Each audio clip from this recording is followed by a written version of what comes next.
E se a presença de Deus já estivesse na sua casa e você não soubesse reconhecer? Não por falta de fé, mas porque ninguém te mostrou os sinais que a própria Bíblia descreve. Hoje eu vou te mostrar 7 deles. A gente cresceu achando que a presença de Deus é algo reservado para o interior de uma igreja, para um culto com louvor alto, para um momento de oração intensa com lágrimas no rosto. E nesses momentos ele está, sem dúvida.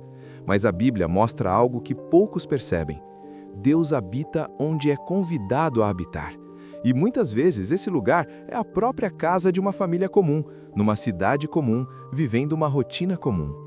João 14, 23 registra as próprias palavras de Jesus. Se alguém me amar, guardará a minha palavra, e meu Pai o amará, e viremos para ele, e faremos morada com ele. Morada, não uma visita rápida, uma morada permanente. Então presta atenção nos 7 sinais que a Bíblia confirma sobre a presença de Deus no seu lar. Alguns deles você já viveu e nem reconheceu. Sinal número 1. Há unidade mesmo quando deveria haver conflito. Todo lar tem tensão.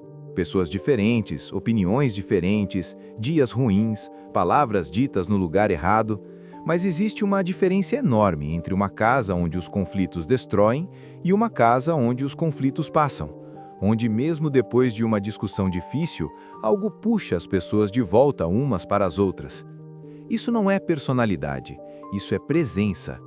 Salmo 133:1 diz: "Como é bom e agradável que os irmãos vivam em unidade." E o versículo seguinte compara essa unidade ao óleo sagrado que descia sobre a cabeça de Arão. Unidade é ungida. Onde ela existe de forma genuína, Deus ordenou a bênção, até a vida para sempre. Se a sua casa, mesmo nas dificuldades, encontra o caminho de volta para o amor, esse é um sinal claro da presença divina operando no meio de vocês. Sinal número 2. A prosperidade chega de formas que você não planejou. Prosperidade não é apenas dinheiro. A Bíblia usa essa palavra de forma muito mais ampla do que o mundo usa. Em 3 João 1:2, o apóstolo escreve: "Amado, desejo que em tudo te vá bem e que tenha saúde, assim como vai bem a tua alma." Bem na alma, bem no corpo, bem na vida prática. Essa é a prosperidade bíblica, inteira, completa, sem faltar nada essencial. Quando você olha para a sua casa e vê que, apesar dos desafios, as contas foram pagas de formas inesperadas, a saúde foi restaurada quando os médicos não tinham mais resposta, uma porta se abriu sem que você batesse nela, isso é prosperidade fluindo de uma fonte que não é humana. É um sinal de que Deus está presente e ativo no seu lar. Sinal número 3. Existe um desejo genuíno de orar e ler a palavra dentro da sua casa. Não estou falando de obrigação religiosa. Estou falando daquele momento em que alguém da família, quase sem explicar porquê, sente vontade de abrir a Bíblia, ou de parar tudo e orar antes de tomar uma decisão importante, ou de colocar um louvor tocando enquanto cozinha, não por hábito, mas porque o coração pede. Josué 24:15 é uma das declarações mais poderosas da história bíblica. "Quanto a mim e a minha casa, serviremos ao Senhor." Essa frase não foi dita num templo, foi dita por um homem na frente do seu povo, assumindo responsabilidade pelo que acontecia dentro do seu próprio lar. Onde existe esse desejo de servir, Deus confirma sua presença. Sinal número 4. Crianças e animais se comportam de forma incomum em certos momentos.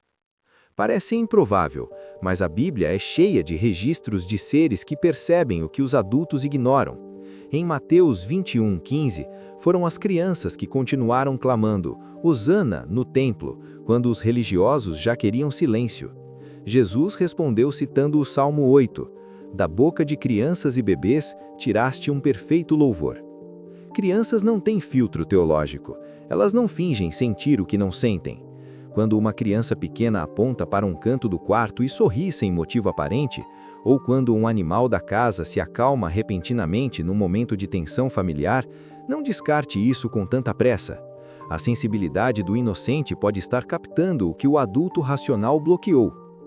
Sinal número 5. Sua casa é um lugar de refúgio para quem está sofrendo. Você já reparou que certas pessoas, quando estão passando por algo difícil, buscam a sua casa? Não por acaso, porque existe algo no ambiente que transmite acolhimento, segurança, paz. As pessoas não conseguem explicar, mas sentem. Isso é o reflexo de Salmo 91:1. Aquele que habita no abrigo do Altíssimo e que vive à sombra do Todo-Poderoso. Quando Deus é o centro de um lar, aquele lar se torna sombra para quem está no calor da dificuldade. Sua casa se torna a extensão da presença de Deus para quem bate à sua porta com o coração partido. Sinal número 6. As decisões tomadas na sua casa têm dado fruto. Não estou falando de acertar sempre, estou falando de algo diferente. Mesmo quando a decisão parecia arriscada, mesmo quando os outros duvidaram, aquilo que foi buscado em oração e decidido com temor a Deus acabou gerando fruto. Não necessariamente do jeito que você esperava, mas de um jeito que no final fez sentido. Provérbios 16:3 diz: Confia ao Senhor as tuas obras, e os teus planos serão estabelecidos. Estabelecidos, não tentados, não esperados, estabelecidos. Quando as decisões do seu lar têm raiz em Deus, elas não caem com o primeiro vento contrário. E esse fruto permanente é um dos sinais mais concretos de que Deus habita naquele espaço. E o 7º sinal. Esse é o mais simples de todos e talvez o mais ignorado. Você sente gratidão mesmo quando não há motivo óbvio para ser grato. Não é positividade forçada, não é negação da dificuldade. É uma gratidão que surge de dentro, quieta, nos momentos mais comuns. Tomando café de manhã, olhando para os filhos dormindo, chegando em casa depois de um dia longo e sentindo que aquele lugar é sagrado. 1 Tessalonicenses 5:18 é direto. Em tudo dai graças, porque esta é a vontade de Deus em Cristo Jesus para convosco. Gratidão em tudo, não por tudo, mas em tudo. Até no meio da dificuldade, encontrar algo pelo que agradecer é um sinal de que o Espírito de Deus está vivo e ativo dentro de você e do seu lar. Onde existe gratidão genuína, existe reconhecimento de que a vida é presente. E onde há reconhecimento do presente, Deus se faz conhecido. A presença de Deus não é barulhenta, ela não precisa de holofote. Ela se manifesta na unidade de uma família que escolhe se perdoar, na prosperidade que chega sem avisar, no desejo de orar que aparece num domingo de manhã, na criança que ri sozinha num canto, na porta que se abre para o vizinho que está sofrendo, no fruto das decisões tomadas com fé e na gratidão silenciosa de quem sabe que não está sozinho. Deuteronômio 31:8 promete: O próprio Senhor irá à tua frente, Ele estará contigo, não te deixará, nem te abandonará. Não temas, nem te aterrorizes. Ele vai à frente, Ele está contigo. E muitas vezes a prova disso não está numa visão espetacular. Está nos 7 sinais que acabei de te mostrar, acontecendo silenciosamente dentro do seu lar. Qual desses 7 sinais você reconheceu na sua casa? Comenta aqui embaixo, eu leio tudo. E se você conhece alguém que precisa ser lembrado de que Deus não está distante, compartilha esse vídeo agora mesmo. Curte, se inscreve no canal e ativa o sininho. Toda semana tem um novo conteúdo para fortalecer a sua fé e a fé da sua família.